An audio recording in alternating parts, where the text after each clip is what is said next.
Namastê. Namastê! Chegamos neste mini curso do atendimento de cura energética dos vícios. É um tema bem extenso. A gente vai tentar ser o mais direto e resumido na informação que é necessária para vocês receberem nesse vídeo e daquilo que esse trabalho ele se propõe a fazer, lembrando que a gente não aconselha, porque é óbvio que a gente vai abranger todos os tipos de vícios que são considerados, né, que são separados em categorias dos vícios não químicos, que são comportamentais, e os vícios que chegam aos usos, né, de substâncias químicas. Então a gente entende a seriedade, o que significa tudo isso, mas que sim, a cura energética é um trabalho que se propõe a ser um grande aliado e auxilia muito bem nesse tratamento, mas a gente nunca fala para as pessoas que elas têm que largar outros tratamentos, dependendo do grau que elas se encontram, e que tudo funciona em conjunto, né? Tratamento médico, psicológico, enfim, e Precisa da ser cura energética. multidisciplinar, precisa ser multidisciplinar, né? Quando a gente fala de vício. E a cura energética, ela vai trabalhar nessa neurociência do vício, né? Que ela vai regular vários fatores vibracionais, né? Que precisam ser requalificados, porque são fatores que acabam alterando e geram desequilíbrio e a descarga de um neurotransmissor, que é muito conhecido, que é a dopamina, que está fortemente ligada aos vícios. Então, a cura energética vai trabalhar essa biologia do prazer. Então, o que é a biologia do prazer?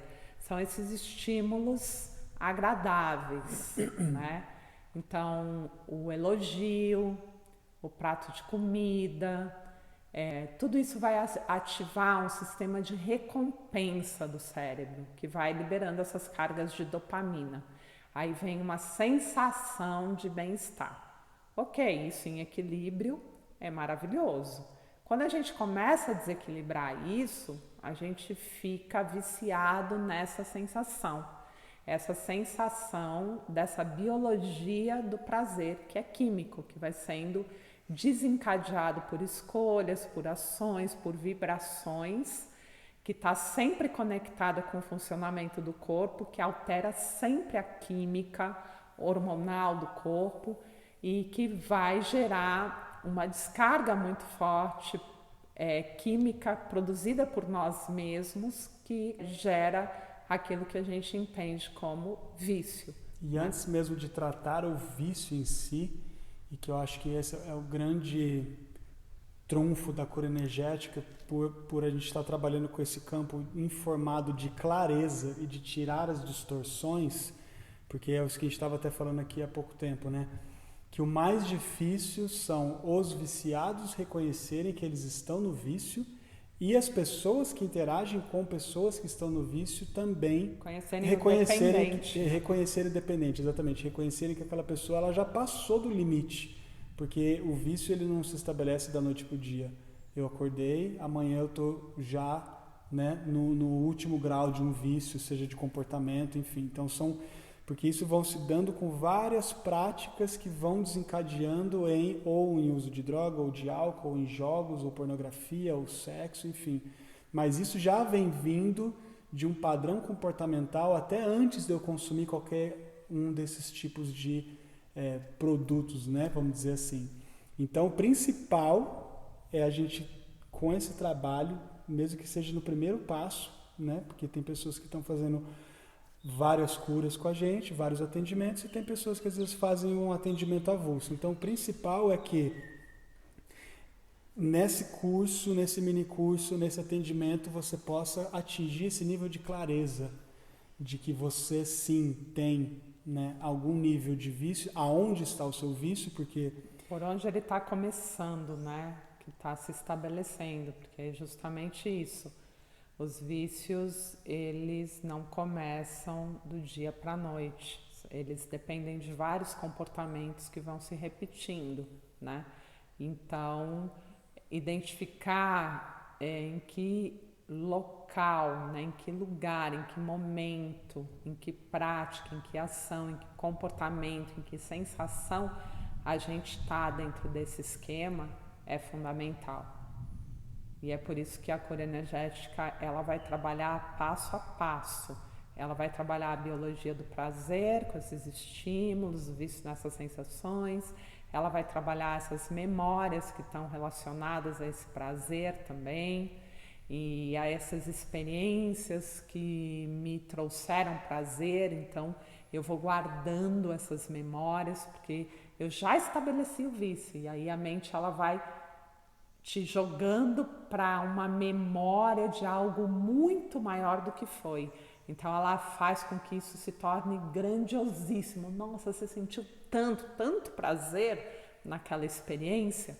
Então tudo isso também é manipulado pela sua mente. Então você tem uma falsa sensação de que quando você viveu aquela experiência, aquilo foi muito bom. E já é o princípio da dopamina, né, que vai te jogando para repetir aquilo, para sentir mais, para viver mais daquela experiência e vai te dizendo, a próxima vez vai ser melhor ainda, só que na verdade essa memória é mentirosa, nem foi bom, muitas vezes, né? O ato sexual nem foi incrível, foi um ato sexual. E aí você tem uma memória de que foi sensacional, que eu senti muito prazer, que foi sensacional, maravilhoso.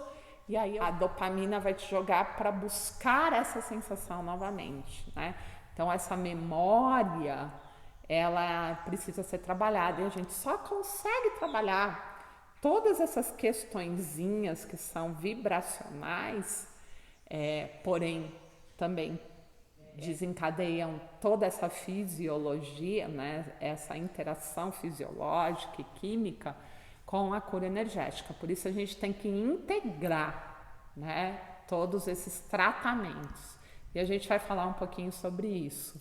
A gente vai falar sobre as drogas também que vão acionar esse sistema bioquímico, comportamentos compulsivos como jogar, como comprar, né, como comer, que isso também ativa tudo isso, porque não necessariamente eu preciso usar a química de fora, eu posso usar a química de dentro, ativando essa química e essas liberações internamente, né? E é importante entender que tudo isso é vício, que eu sou dependente dessas químicas que eu mesmo gero, né, internamente ou que eu consumo de fora, tá? Então, ele vai trabalhar toda a questão que está relacionada a isso, equilibrar a tolerância. O que é a tolerância?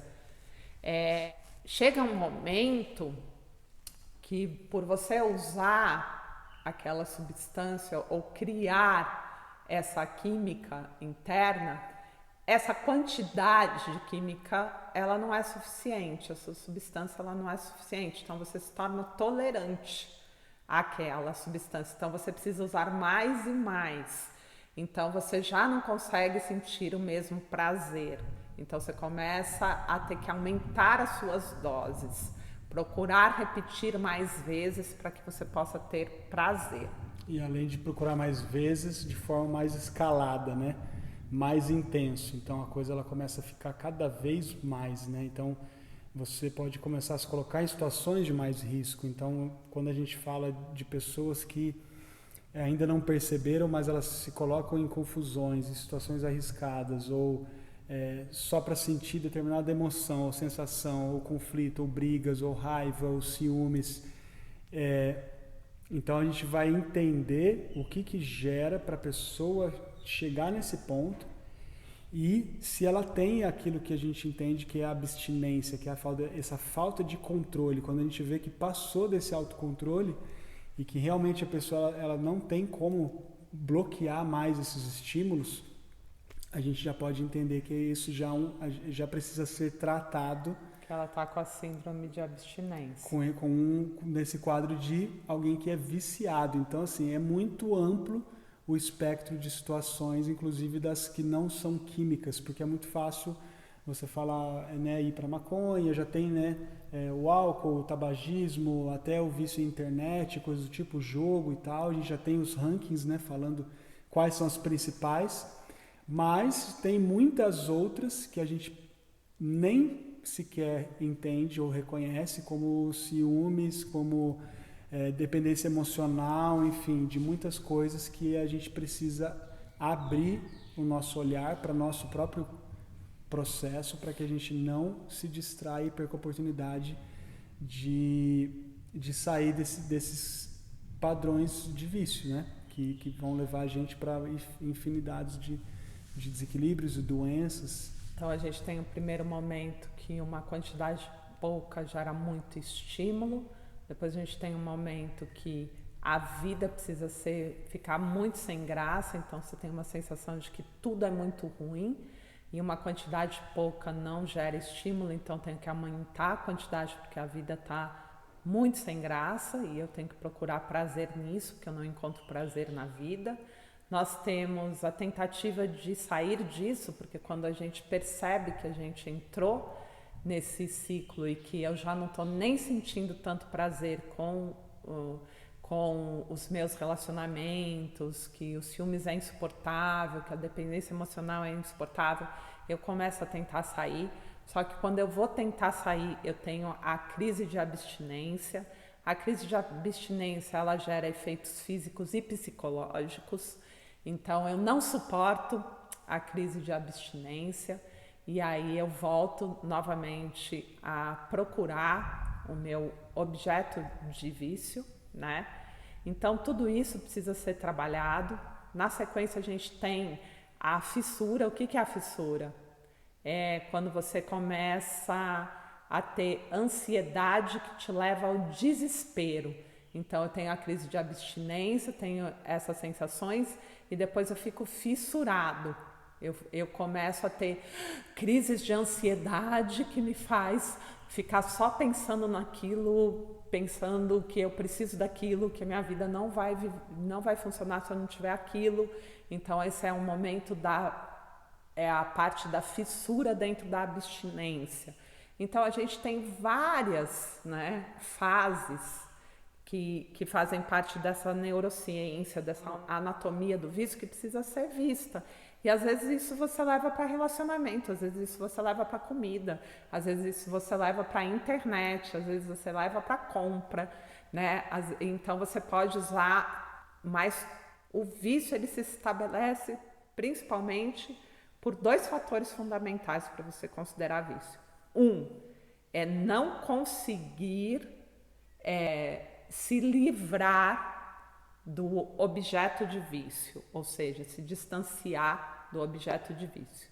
E dois, ter crise de abstinência, que envolve fissura, que envolve todas essas questões que a gente está falando, tá? Então, quando tem essas duas coisas, eu não consigo sair disso. E quando eu saio, eu tenho crise de abstinência, eu já posso ser considerado um viciado, ou seja, um dependente.